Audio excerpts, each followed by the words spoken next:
নমস্কার, আমি সুদেশা চক্রবর্তী, পেশায় অভিনেত্রী। একটু আগে একটা শর্ট ফিল্মের দেখলাম, ফার্স্ট টাইম দেখানো হলো, সুগার ড্যাডি, ডিরেক্টেড বাই অভিষেক গাঙ্গুলি। ভীষণ রেলিভেন্ট একটা সাবজেক্ট নিয়ে এই ছবি সুগার ড্যাডি।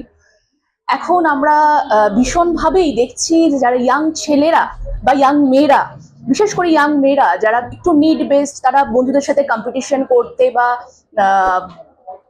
কোনো না কিছু লোভে বা দরকারে, ধরুন দামি ব্যাগ হলো, দামি লজারি সেট হলো, দামি ফোন হলো, দামি অ্যাপেল ওয়াচ হলো, হ্যাঁ, তো এরকম বিভিন্ন রকম, বা সানগ্লাসেস হলো।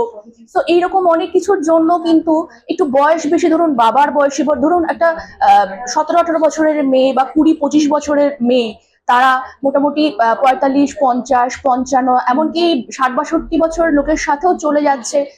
দুটো কারণে একটু তাদের মধ্যে একটা এমটিনেস বা ভ্যাকুম থাকছে, সেটা একটা কারণ ডেফিনেটলি। কিন্তু এটা জেনেও যাচ্ছে যে এই বয়স্ক লোকগুলোর অনেকটা টাকা রয়েছে এবং তারা কিছু পাবে বিনিময়। এই যে তারা যাচ্ছে, তাদের সাথে কিছুটা ভালো সময় কাটাবে, একটু আনন্দ করবে, যেটা হয়তো বাড়িতে বাবা মা থেকে পাচ্ছে না। প্লাস হচ্ছে ওরা দামি কিছু জিনিস পাবে, যেগুলো ধরুন সারা মানে একটু বড়লোক বন্ধুদের দেখছে যে আছে, কিন্তু তার বাবা মা হয়তো অ্যাফোর্ড করতে পারছে না।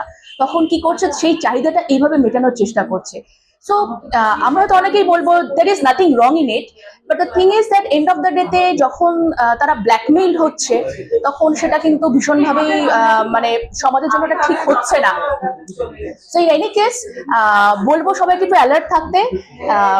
জিনিস পেলে সবারই ভালো লাগে, কিন্তু একটু নিজে ইনকাম করার চেষ্টা করে এবং সেভাবে একটু সৎ পথে করলে বেটার হয়, তাহলে সমাজটা ভালো থাকে। কারণ আমি এরকম ইনস্টাগ্রামে প্রচুর দেখছি যে শোয়িং দেয়ার মানে শরীর প্রদর্শন করে, হ্যাঁ, এই সাবস্ক্রাইব করুন, ওই সাবস্ক্রাইব করুন, এরকম করে যদি যদি তারা রোজগার করছে, this is not done, I think. মানে এইগুলোকে একটু বন্ধ করা দরকার। ফেসবুক, ইনস্টাগ্রামে showing off their body parts and everything, হ্যাঁ, সো প্রভোগ করা, এই একটা বয়স্ক মানুষদেরকে প্রভোগ করা এবং ইয়াং ছেলেদেরও প্রভোগ করা এবং করে কিছু জিনিস আদায় করা, এই ট্রেন্ড আমার মনে হয় একটু বন্ধ হওয়া উচিত এবং অ্যালার্ট হওয়া উচিত। আমরা অ্যালার্ট কিভাবে করতে পারি?